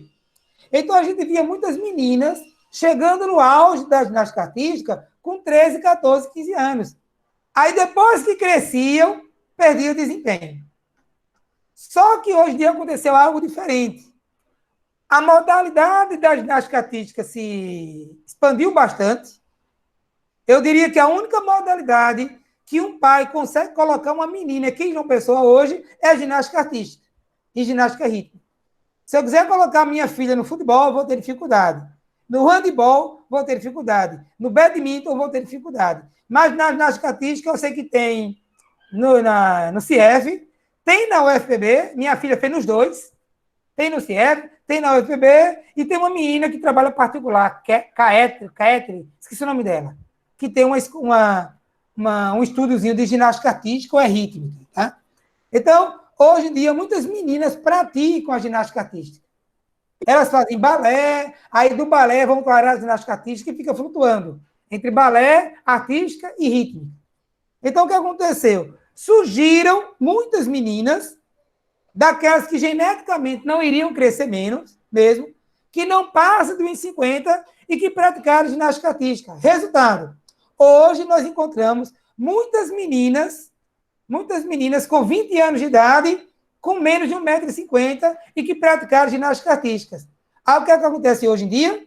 Elas têm a baixa estatura da menina de 13 anos de idade, só que tem a força que a menina de 13 anos de idade tem. Não tem. Então, antigamente, as meninas da artística chegavam no alto nível com 13 anos de idade. Hoje não chegam mais, porque tem muitas meninas com 20 anos, tá? Com a mesma altura da menininha de 13 e com a força que a menininha de 13 não tem. Ou seja, o perfil do alto nível na ginástica artística mudou. Então, hoje em dia, antigamente, a ginástica artística era uma exceção. Se atingia o nível com menos de 18. Hoje em dia, já não se atinge tanto o alto nível. E minha esposa estava vindo aqui falar e disse que a menina que tem uma iniciativa privada com ginástica artística é Kate, o nome dela. Ela veio aqui e anotou aqui para mim. Eu falo tão alto que na sala inteira ela escuta a minha voz. Às vezes, quando a minha filha, minha esposa, se mete aqui nas minhas aulas. Hoje, as duas se envolveram aqui na aula. Bom, então vamos lá. Então, o princípio da especificidade deve ser aplicado mais ou menos 3 anos antes da idade ótima, que por acaso é uma coincidência. 15 anos de idade, todo mundo já está maturado sexualmente, salvo exceções, e 15 anos de idade é 3 anos antes da idade ótima. Então, quando é que eu devo especializar? 3 anos antes da idade ótima para aquela modalidade, tá? Do alto desempenho.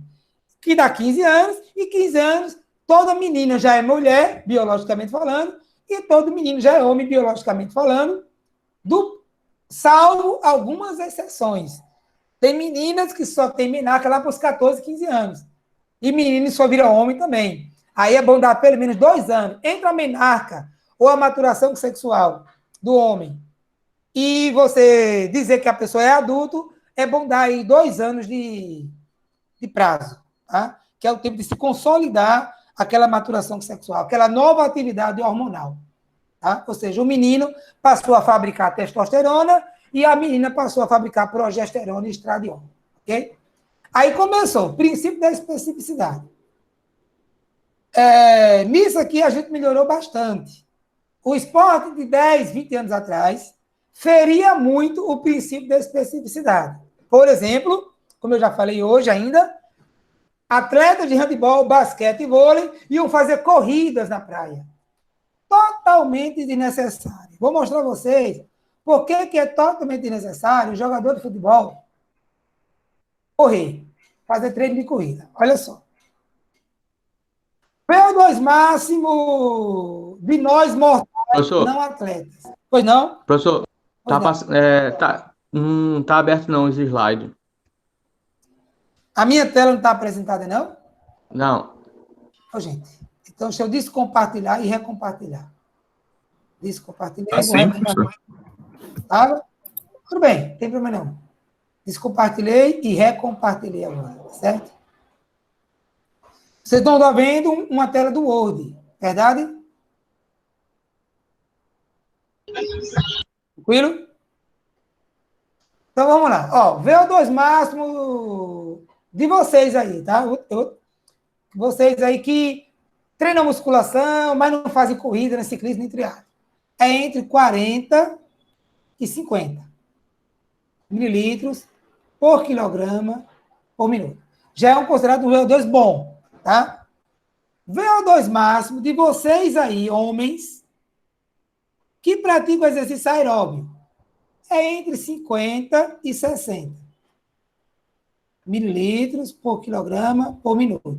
Isso aqui já é considerado excelente, tá? Isso aqui é considerado bom.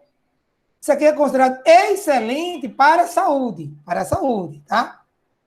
VO2 máximo, deixa eu apagar isso aqui. VO2 máximo de atletas de corredores de alto nível. Corredores olímpicos, maratonistas olímpicos.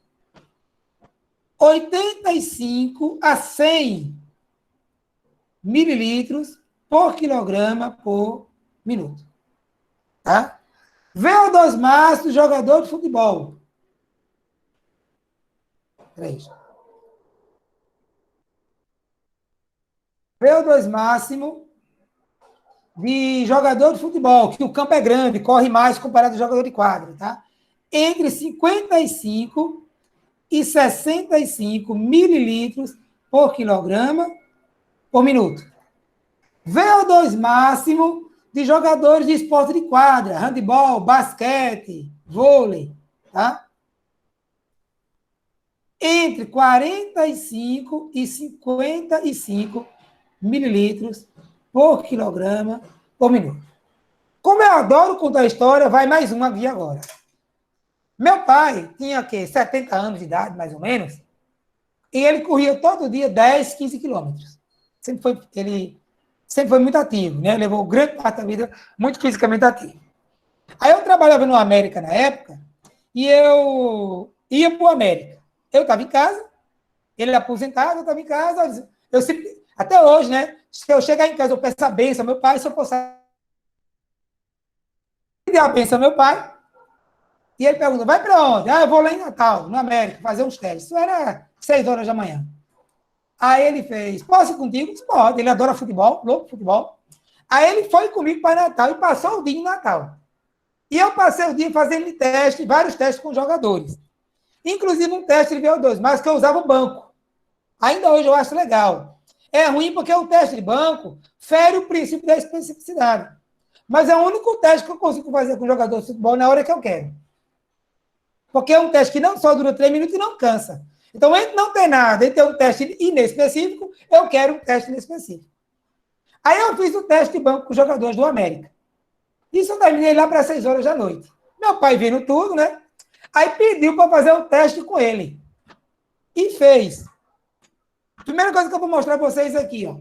O VO2 máximo de atletas de futebol não é nada de excepcional. Não é nada que qualquer um de vocês tenha, ó. Jogador de basquete VO2 máximo 45, do alto nível, tá? Em alto nível, ele já consegue jogar em alto nível. É o que vocês aí que praticam musculação têm. E o VO2 máximo de jogador de futebol não é nada mais que qualquer um de vocês que pratiquem corridinha 2 vezes por semana, pedale, não tenham. Ou seja, jogador de futebol tem um VO2 máximo bom, mas não precisa ser ótimo. Aí o que aconteceu? Meu pai caminhava muito e ele tinha o VO2 máximo de 48, por aí. Tá? É o VO2 do meu pai aqui, ó, 48. Como esse teste que eu fiz com a América foi na pré-temporada, eles não estavam aqui, ó, entre 55 e 65. Eles estavam ali, a média deles era 52. Tá? Aqui, ó. A média deles era 52. Mas tinha alguns zagueiros e alguns goleiros que tinham VO2 de 43. Nossa, meu pai passou o resto da vida falando que a capacidade aeróbica dele, que corria mais que o jogador de futebol. Idoso, né? Para fazer ele entender, eu nem tentei. Porque ele não entendeu que os caras estavam na pré-temporada e ele não entendeu que o jogador de futebol não tem essa maravilha de VO2, nem precisa. Por isso que esse cara não joga. Então, anos depois, quando o time perdido estava discutindo futebol, os caras são ruins mesmo, porque o meu VO2 era melhor do que alguns jogadores do América e Natal. Mas não era isso. O que ele só fazia isso na vida, correr. Ele corria todo dia. Então, ele tinha um VO2, para a idade dele, excelente. E dentro do limite mínimo de um jogador de futebol. Quer dizer, abaixo, né? Abaixo do necessário para jogar futebol. Mas como era no início da pré-temporada, os caras vinham das férias, então tinha 3, 4 zagueiros e 2 goleiros que estavam com VO2 na casa de 43, menor que ele. Só que daqui a pouco nenhum deles mais estaria, nem mesmo os goleiros estaria aqui, no 48. Estaria todo mundo no 55. Mas o que eu quero mostrar aqui é capacidade aeróbica de jogador de futebol é boa, mas não ótima. Isso quer dizer o quê? Quer dizer que nas últimas 3 décadas, a resistência aeróbica, que era considerada antigamente uma qualidade física importante para o futebol, hoje ela não é mais considerada uma qualidade física importante para o futebol. Ela é uma qualidade física secundária ou talvez terciária. Por que secundária? Secundária é aquela coisa assim, se der eu treino, se não der eu não treino. E terciária é aquela coisa assim, eu nunca vou fazer isso com o meu atleta. Por que ela pode ser considerada secundária ou terciária? Por quê? Descobriu-se que os treinamentos técnicos e táticos do treinador, não do preparador físico, é quem deixa os jogadores com essa capacidade aqui, ó, entre 55 e 65. Então, quem dá isso para o atleta, ó, não é o preparador físico, é o técnico. Como é que eu digo isso para vocês? Eu trabalhei em vários clubes e em cada clube com diversos preparadores físicos e diversos times. Porque se você está no Flamengo, o time do ano passado é o time desse ano. Mas se você está no 13, o time que ele disputa o Paraibano é um. O time que disputa o Brasileiro já é outro. O 13 não tem jogadores da posse dele. É tudo na base do empréstimo. Então, o elenco muda muito. Eu trabalhei em um ano de 13, eu trabalhei com 3 elencos. E com mais diversos preparadores físicos. Eu tive preparadores físicos que faziam treino aeróbio. Quanto era o VO2 máximo médio do time? O VO2 médio era bem aqui no meio, ó, era 60. Tá? 60. De VO2 máximo médio. Tá? Eu tive treinadores que nunca botaram jogador para dar uma carreira na vida. Quanto era o VO2 máximo deles? Os mesmos 60. O que é que eu concluí? Independente do treinador, do preparador físico, fazer ou não treino de corridas, o VO2 dos atletas não muda. está sempre ali entre 55 e 65. O que quer dizer isso? Quem está dando essa condição para eles não é uma corridinha a mais ou a menos que ele faz durante a semana. São os jogos e os treinos técnicos táticos do técnico, e não do preparador físico. Moral da história, jogador de futebol não precisa correr.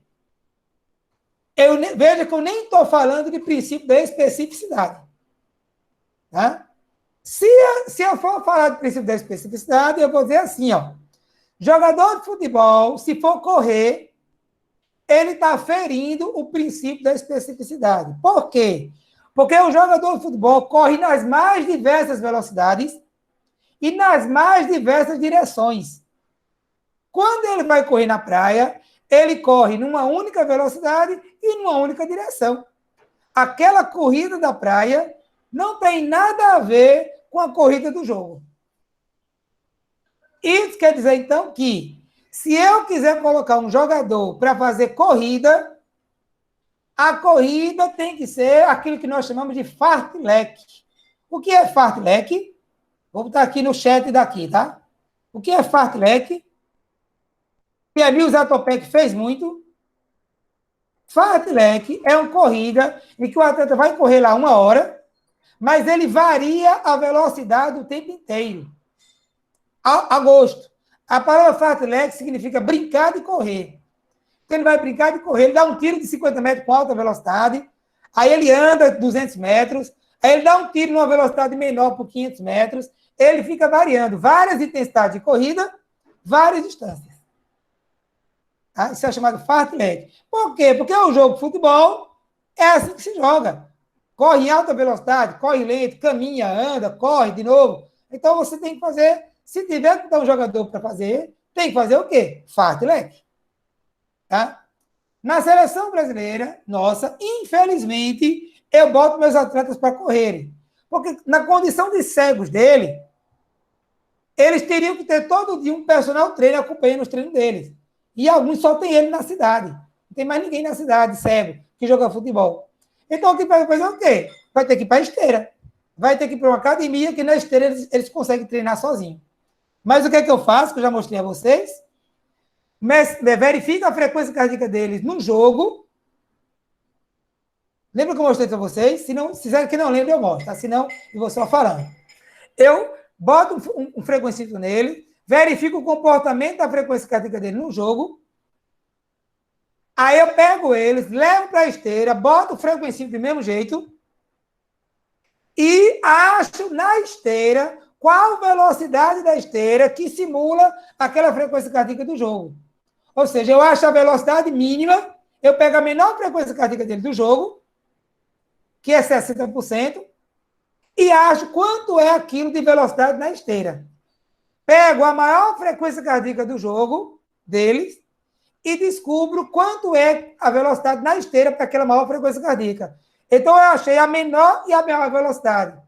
Aí, quando ele vai para casa, eu digo a ele, ó, hoje o treino vai ser assim. Vamos supor que a mínima é 8 por hora e a máxima é 14.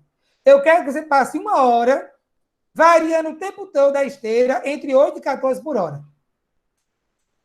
À vontade. Aí, o outro treino eu digo, olha, agora eu quero o seguinte, quero fazer um treino intervalado com ele. Vai correr, só que vai ser assim. Como a máxima dele lá é 14, aí eu boto 30 segundos a 15 por hora. Vai fazer 1 hora de corrida, só que 30 segundos a 15 por hora, que é acima do que ele joga, né? Então virou anaeróbio. E 2 minutos a 8 por hora. Então, o que eu estou fazendo com ele? Um treinamento intervalado, com intervalo ativo. Aí no outro treino, não, desculpa, não é 30 a 15, tá? 30 segundos a 17 km por hora. É pau. Velocidade máxima dele. Então, 30 segundos e 2 minutos descansando a 8. 30 segundos lá em cima, 2. Aí outro treino. 1 minuto a 15 por hora. Ou seja, como a velocidade é acima do jogo, mas ainda é pouco acima, eu boto um tempo maior. 1 minuto a 15 por hora e 2 minutos a 8 por hora. É outro treino intervalado que eu faço com ele. Ou seja, mas o fato é, o tempo inteiro, eles estão variando a velocidade na esteira do mesmo jeito que varia no jogo. Tá? Só que tem um problema. Esse treino ainda está ferindo o princípio da especificidade.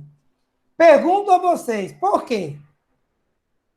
Controlei tão bem, achei a frequência cardíaca do jogo, transformei a frequência cardíaca em velocidade da esteira. Por que está ferindo o princípio da especificidade? Professor, porque no caso da esteira, ele não está mudando de direção, ele não está utilizando músculos da esquerda, direita, ele não pula na esteira. Aí o que eu faria então se ele fosse vidente? Não entendi. O que eu faria para conseguir não ferir o princípio da especificidade se eu fosse fazer esse mesmo treino com ele, se ele fosse um jogador de futebol vidente? Se ele fosse cego. Aí não poderia fazer na esteira, né, professor? Isso, eu digo para ele, faria na praia? Também não. Pelo menos na calçadinha da praia não dá. Por quê? Eu vejo ele assim, corra 30 minutos, só que você corre para frente, para trás, diagonal para um lado, diagonal para o outro, lateralmente, trabalhando os adutores, né? Lateralmente e nas mais diversas velocidades. Então, se ele for na calçadinha, não vai dar para ele ficar indo, voltando, direita, esquerda, vai bater no poço, aí derrubando todo mundo. Ele poderia ir lá para a areia da praia, ou para a areia fofa, ou então ele não sairia do campo. Vá para o campo, bota a chuteira e vá fazer o seu treino de corrida. Agora, se é para ele ir para o campo, fazer um treinamento de fartlek, mudando direção e velocidade e distância, por que eu não boto a bola? Se é para botar a bola, vai virar um treino técnico tático. Então, corre, chuta, vem logo para um lado para o outro. Ou que você faz um circuito dentro do campo, com diversos movimentos, com bola, sem bola, correndo a mais diversas velocidades. E é bom que o circuito, em vez de trabalhar só capacidade aeróbia, trabalha a força também, porque bota saltos. Salta, salta, salta e faz um cruzamento na área. Salta, salta, salta e dá um pique com bola. Aí daqui a pouco faz outro tipo de salto e uma corrida sem bola. Então é melhor fazer um circuito. Ou seja, professor, eu nunca vou botar um jogador de futebol para correr. Vai ter trabalhos mais interessantes em que ele corre e faz algo mais. Corre no circuito ou corre no treino técnico tático. Por isso que preparadores físicos com que eu trabalhei, que nunca botava jogador para correr, o VO2 máximo era o mesmíssimo daqueles preparadores físicos que botavam o atleta para correr. Isso ao longo de... Eu diria que eu trabalhei aí com uns 15, 20 elencos diferentes e uns 8 a 10 preparadores físicos diferentes. Pois não, Daniel? Queria falar. Justamente, professor. Em 2014, eu já sou veterano no futsal, no futebol. Em 2014, eu, assim, fiquei equiparado, eu tinha 36 anos e eu fiquei equiparado quando eu tinha 20 anos. Mas, assim, no meu entender, porque a gente jogava pelada todo domingo, e de repente eu comecei a disparar na frente dos outros colegas, né? Todo mundo jogando pelada, e aí ele dizia, oxe, como é que tu consegue passar 2 horas, era 2 horas de pelada no domingo, e correr tanto desse jeito? Aí eu fui dizer, na terça e na quinta eu jogo bola na areia da praia, eu jogava aquele futebol lá na areia da praia. Ou seja, imitando todos os movimentos do campo na areia, né? Isso, exatamente. Aí eu conseguia ter uma velocidade, força, uma explosão melhor no campo no domingo. Isso, claro, né, recreacionalmente, né, professor? Mas mesmo assim eu melhorei bastante. Isso, exatamente. Eu reclamei tanto na aula de hoje que a gente só vê futebol no Brasil, mas eu vou entrar de novo no mundo do futebol, viu? O que é que os caras estão fazendo hoje muito no futebol? A maioria dos treinadores europeus e brasileiros fazem hoje em dia. Não faz mais treino em campo grande, faz treino em campo reduzido. Tanto que existem cursos de futebol, treinamento de campo reduzido. Qual é a vantagem do campo reduzido? A vantagem do campo reduzido são várias. Número 1, no campo reduzido, o atleta joga muito mais, pega muito mais na bola, corre muito mais. Então, o campo reduzido vira um treino físico, que é o que você está fazendo lá na praia. Outra vantagem, o campo reduzido deixa o treino menos aeróbio e mais intervalado. E quem paga fisiologia comigo, tem uns 5 aqui que pagam, a gente viu ontem que se eu fizer um treino contínuo, eu preciso de 48 horas de recuperação. Mas se eu fizer um treino intervalado, quanto mais anaeróbio o treino, menos eu preciso de menos recuperação, somente 24 horas. Então, um treino de futebol em campo reduzido, a recuperação vai ser muito mais rápida do que num treino de futebol com campo grande.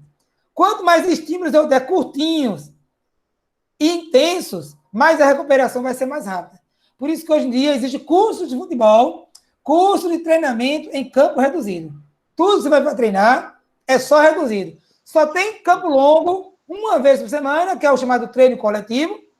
Aqui no Brasil, tá? Na Europa nem faz muito isso. E o jogo do final, e o jogo. É o professor. Dos domingos e das quartas-feiras, em média. Pois não? Professor. Então quer dizer que nós, leigos, fazíamos isso há muito tempo jogando travinha, né?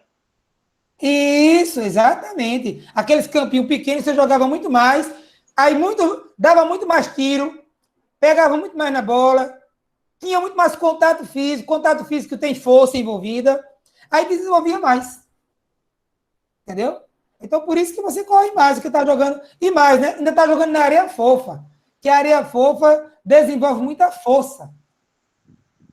E a velocidade depende exclusivamente da força, digamos assim. Entendeu? A gente vai discutir bastante isso. Então, só vem vantagem nisso aí, tá? Então, você, sem querer, está fazendo o que é de mais moderno no futebol, que é treina em campo reduzido para jogar no campo longo, tá?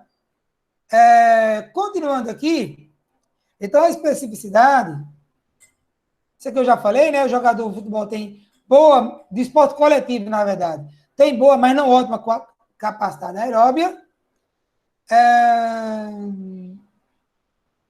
E tem uma coisa muito importante, né? O treinamento específico só deve vir depois de uma base geral. Ou seja, o princípio da especificidade só deve ser aplicado depois da multilateralidade. Tá bom? Quanto mais jovem o atleta, maior deve ser o comprimento geral, tudo isso a gente já viu. Atletas de alta qualificação e longo tempo de treino chegam a treinar baseado apenas no sistema de competição. Ou seja, atletas de certo nível, todo o treino dele é uma simulação da competição. No futebol, virou isso. A diferença é que o treino é em campo reduzido, mas eles treinam situações de jogo só e acabou. Todo dia situação de jogo. Eu trabalhei com o Suélio. Meu Deus, 8 para meu dia. Quanto mais eu quero dar aula curta, mas eu falo. Eu trabalhei com o Suélio, que foi jogador de São Paulo, né? O Suélio foi campeão mundial pelo São Paulo, com o Tele Santana. E Suélio, ele era, como é que chama? Discípulo de Tele Santana. Aí, há muito tempo atrás, eu perguntava, Suélio, eu trabalhei com o Suélio no 13. Foi quando eu descobri o tal do treinamento em campo reduzido. O que é que o Suélio fazia no 13? Só fazia treino de campo reduzido. Era campo de... A gente fazia, simulava 3 quadros de futebol de salão dentro do campo, com a bola de futebol, e jogava 3 contra 3, 2 contra 2, 4 contra 4. O treino de Suélio era só isso. E ele dizia, Alexandre, Tele Santana só fazia isso com a gente. Todo dia. Aí toda sexta-feira tinha um coletivo, aí o coletivo era o treino mais tático. Mas todo o treino de Tele Santana era só 2 contra 2, 3 contra 3, superioridade numérica, 4 contra 3, com gol e sem gol. Ou seja, botava as travinhas para fazer o gol, ou não botava as travinhas para fazer o gol. Botava travona para o goleiro jogar, ou não botava. Então, os que era a base do trabalho de Tele Santana. Na década de 80, né? 90, eu acho, 90. Tele Santana trabalhou. Entendeu? E eu trabalhei com o Suélio agora, no começo dos anos 2000. Suélio é jogador e até hoje mora em Campina Grande. Tá? Deixa eu ver o que mais aqui. Sim, então tem jogadores que, depois de ter um lastro fisiológico, depois de 5, 10, 11, 20 anos de treinamento, acontece uma coisa muito interessante. Eu vi isso no futebol também muito, e vejo isso vi muito com o Caio Márcio, tá? Com a Edinalva. ou até depois de 10 anos de treino, ele entra de férias, cai um bocado. Com um mês, ele recupera tudo que tinha perdido. É muito rápido botar um atleta lá em cima, no alto nível.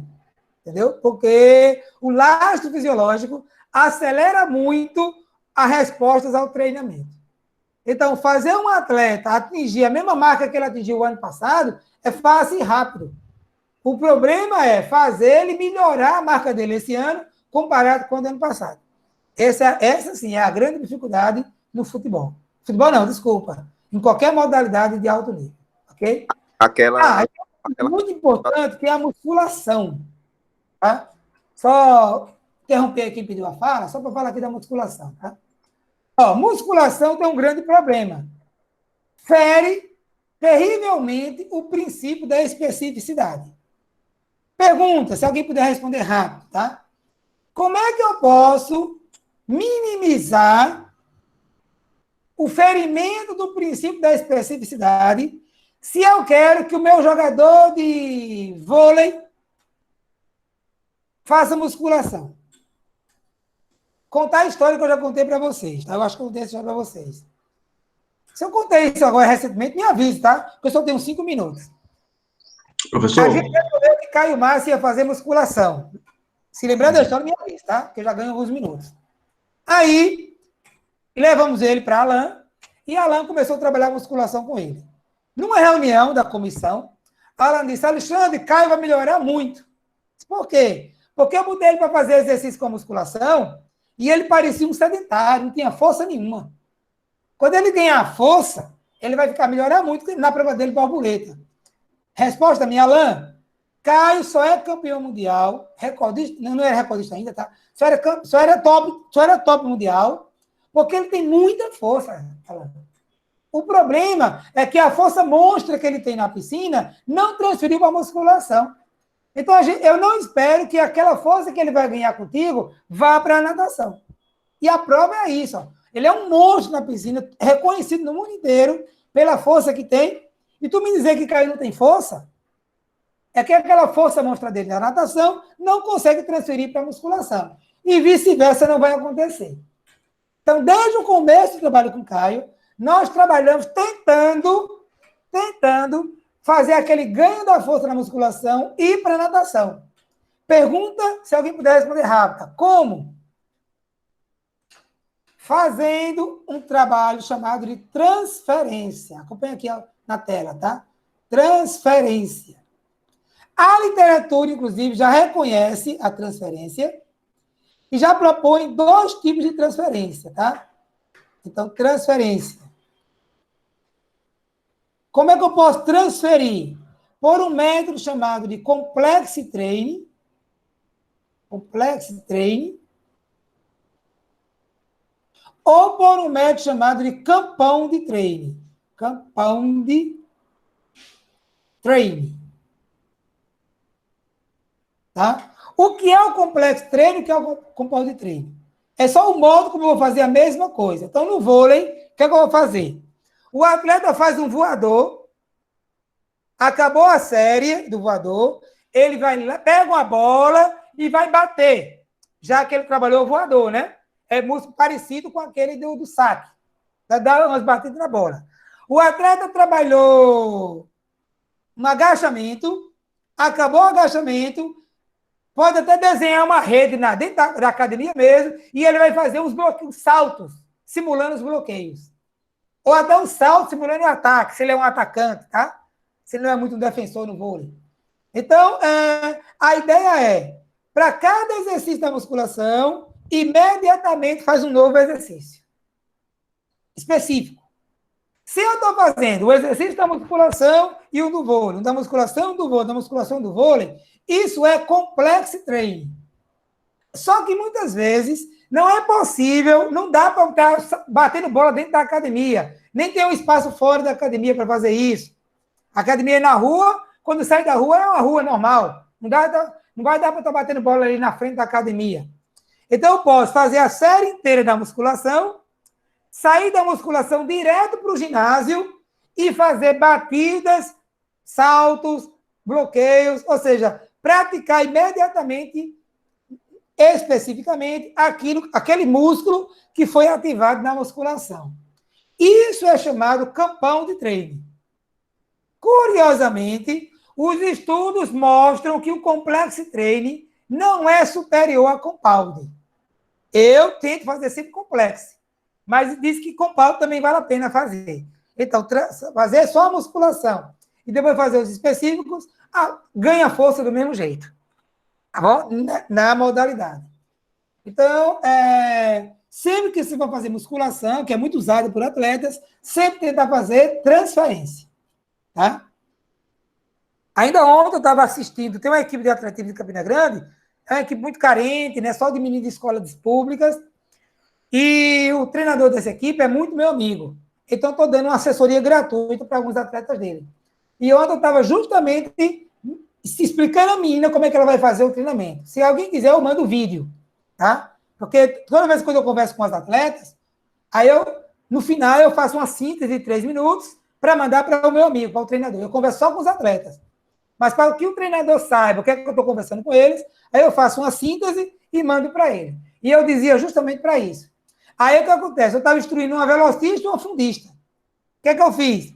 Eu disse para a velocista, ó, sai da musculação, vai na esteira, bota 18 por hora, 20 por hora, 16 por hora, corre 30 segundos e acabou. Pode voltar para o próximo exercício da musculação. E o que é que eu disse para a fundista? Sai da musculação, vai na esteira, bota ali 10, 12, 14 por hora, corre durante 2 minutos e volta para a musculação. Veja que até o que é que eu quis fazer? Transferir o ganho da força da musculação para a corrida. Só que para a velocista foi de um jeito, para a fundista foi de outro jeito. Mais uma vez, transferência e até o exercício da transferência seguiu o princípio da especificidade. A velocista vai para a esteira de um jeito e a fundista vai para a esteira de outro jeito. Então, fiz transferência e mantive a transferência para garantir o princípio da especificidade e o exercício específico para garantir essa transferência pelo princípio da especificidade. Beleza? Pronto, até aqui a aula de hoje, 12:02, já passei da hora, mas se alguém tiver alguma dúvida, a gente leva aí 3 minutinhos, tá? Adalberto fez uma pergunta, como a resposta não é simples, do lactato, Adalberto, eu converso sobre ela próxima semana, tá bom? Próxima aula. Isabelle falou de adequar os exercícios na academia modalidade esportiva. Exatamente, o que Isabelle falou, eu falei agora com mais detalhe. A recuperação melhor é por volta daí mesmo, tá? Coisa de até 50% do VO2 máximo. Variação de terreno, quando for fazer aquele trabalho. E hoje os meninos não pediram a chamada, não foi? Ou pediram? Isso ok da chamada? Pediu. Pediu. Mas tem que pedir sempre verbalmente, viu? Tem que me parar e dizer hora da chamada. Beleza? Porque às vezes o aluno está me vendo lá no outro e não presta atenção no chat. Então, sempre que for Eu falei, professor, porque o senhor eu falei, o senhor continuou falando, mas como os alunos começaram a responder, aí eu não consegui dar continuidade na aula. Então eu nem ouvi tu falando. Eu acho que eu estava tão empolgado que nem te ouvi falar. O senhor estava empolgado na aula, eu não quis atrapalhar, não, os alunos viram, começaram a responder, aí eu deixei. Tá resolvido então, viu? Porque eu estava tão empolgado que eu não vi, juro que eu não vi. Só vi um monte de ok aqui, por isso que eu me lembrei. Tá bom? Beleza, dúvidas não havendo. Lembrando, viu? Importante. Daqui a pouco, 12:30, vai ter uma questão aberta para vocês responder, tá? Já antecipa a questão. Suponhamos que você tem um filho de 5 anos de idade e você quer fazer uma formação esportiva com ele, independente se ele vai virar atleta ou não. Como você deve proceder dos 5 aos 18 anos com ele? Tá bom? Então, vocês vão descrever, olhem para os slides, discutem de vocês e descreve como deve ser a resposta de vocês. Beleza? Para responder sempre até a próxima aula. Então, até às 9h59 da próxima segunda-feira. Tá bom? Discutem ao longo da semana, tá? E essa discussão já vai valendo. Aí eu estou contando isso como aula assíncrona, tá? Essas atividades que vocês estão fazendo.